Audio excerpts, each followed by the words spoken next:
De aquí a allí, porque ahí está Dani Níreme, te estamos viendo, estás en plano ya, Dani, ¿eh?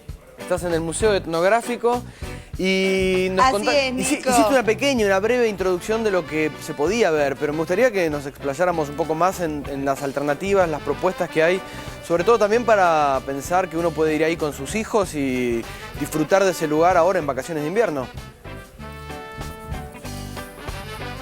Ni hablar que sí, Nico, hay muchísimas propuestas aquí para las vacaciones de invierno y para los más jóvenes, pero creo que está bueno empezar a entender un poco qué es este museo etnográfico, porque muchos no tienen a lo mejor ni idea qué es lo que se pueden encontrar aquí. Y para eso estamos con Verónica Estáfora, ¿sí? Ahí está, lo dije muy bien, que ella nos va a contar un poco, porque es del área de educación, qué es este museo y qué funciona aquí. Bienvenida a Vivo en Argentina. Muchas gracias, gracias por venir a visitarnos.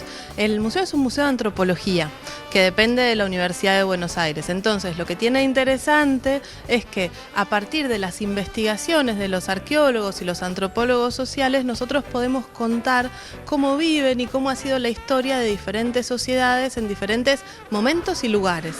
Y es interesante porque en un país como el nuestro, que es un país multicultural, poder pensar en qué pasaba en esta región cuando Argentina no era Argentina, pensar qué pasaba en Tierra del Fuego y cómo fue la conquista de esa región, o poder saber más sobre los diferentes grupos originarios, puede ser una propuesta interesante para niños curiosos en particular, pero también para los adultos. Digo, hoy trabajan antropólogos aquí, quienes investigan, estudian. Esto funciona también junto con la Facultad de Filosofía y Letras en un trabajo en conjunto de desarrollo, investigación, de historia. Digo, ¿cómo es el trabajo diario para reunir todas estas cosas que vemos hoy aquí en el museo? Hay dos tipos de trabajadores. Hay gente que trabaja específicamente en el museo con una función ligada a la educación, a la conservación y a la gestión. Muchos de ellos son antropólogos. También hay gente de arte, gente de historia y gente de ciencias de la educación. Pero además el museo es sede de equipos de investigación que dependen de CONICET o de la Agencia de Investigaciones Científicas. Digo, cuando uno arranca a recorrer el museo se encuentra con diferentes piezas, muchas de nuestra historia, de nuestros orígenes, digo, pero hay una sala aquí que es en la que estamos, que tiene una muestra específica. Digo, ¿cuál es esa muestra y qué es lo que nos encontramos? Esta sala se llama De la Puna al Chaco, una historia precolombina. Y lo que tiene de interesante es que muchos de nosotros no sabemos hace cuánto tiempo hay gente viviendo en lo que hoy conocemos como Salta, Jujuy, Catamarca, La Rioja, y lo que permite es pensar, bueno, ¿de qué manera se organizaron? ¿Qué tipo de poblados armaron en diferentes momentos? Entonces es una exhibición arqueológica que plantea cómo fue la vida de los primeros cazadores-recolectores, las aldeas, cuándo aparecen los jefes en estas sociedades, cuándo aparecen los especialistas. Nos permite hacer una historia social de mucho tiempo y pensar, bueno, ¿qué sería vivir en ese momento en esta región?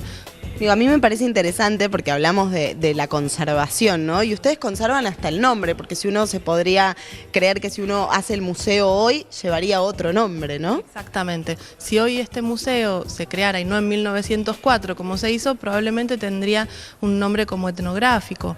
Seguramente habría discusiones, como antropológico, seguramente habría discusiones en cuanto a si es más importante la arqueología, si hay que contemplar algunas de estas piezas como arte no occidental, o pensar en diferentes definiciones que muchas veces aparecen cuando en otros lugares del mundo se han creado o reorganizado este tipo de museos. Ha habido muchos debates.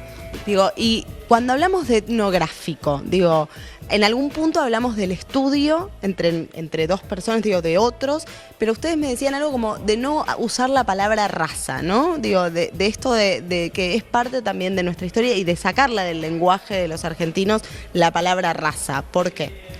Porque, a ver, cuando la etnografía aparece como ciencia, se pensaba en otros lejanos y exóticos. Europa intenta explicar cómo vive la gente en otras regiones. Y también se piensa desde un lugar ideológico, ¿no? Pensar que quienes viven por fuera de Europa estaban en estados inferiores de civilización. Y la palabra raza acompañó esas ideas, porque explicaba la diversidad biológica, pensar por qué las personas se ven diferentes. Sin embargo, los avances en genética y también cuestiones ligadas a los desarrollos de la antropología nos llevan hoy a saber que lo visible no es tan definitorio para poder marcar límites entre distintas personas, y además la palabra raza supone una cuestión, como vos decías, más ligada a la discriminación en términos de que esas diferencias biológicas que existen en términos de que vos tenés el pelo de un color y yo de otro, pero no significa que una de las dos sea mejor que la otra o que pueda tener solo por eso una mayor capacidad para algo. Digo, de esa manera didáctica, este museo recibe a muchos jóvenes y niños. ¿Qué es lo que se les trata de dar a entender cuando visitan este museo, ¿no? Porque uno ve como mucha historia nuestra, de nuestros orígenes, pero ¿cómo es la manera de que se los traslada al pensamiento de esos niños que por ahí no conocen nada, que no saben ni que existían esos pueblos hace 5.000 años atrás? Bueno, nuestro primer desafío es poder plantear que el museo no es un espacio de conocimientos serios y aburridos, sino que sea un espacio en el que se pueda aprender jugando. Entonces, en ese aprender jugando y descubriendo las salas también los visitantes por sí mismos, lo que nosotros queremos plantear es que primero que la diversidad cultural es algo valioso, que hay sociedades que han encontrado soluciones distintas para problemas que a veces nosotros también tenemos. Y intentamos mostrar una idea distinta del pasado y remarcar la presencia actual de los pueblos originarios.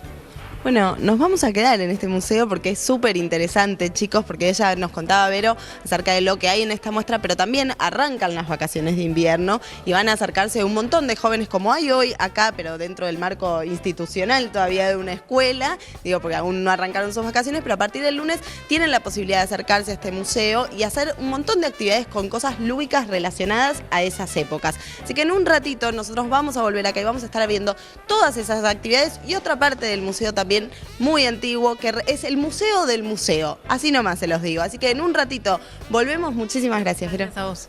Un placer. Bueno, nos quedamos, aquí estamos desde el barrio de Montserrat. Nico, Tami, Diego, volvemos cuando quieran, siempre presentes aquí. Cuando ustedes llamen, seguiremos recorriendo.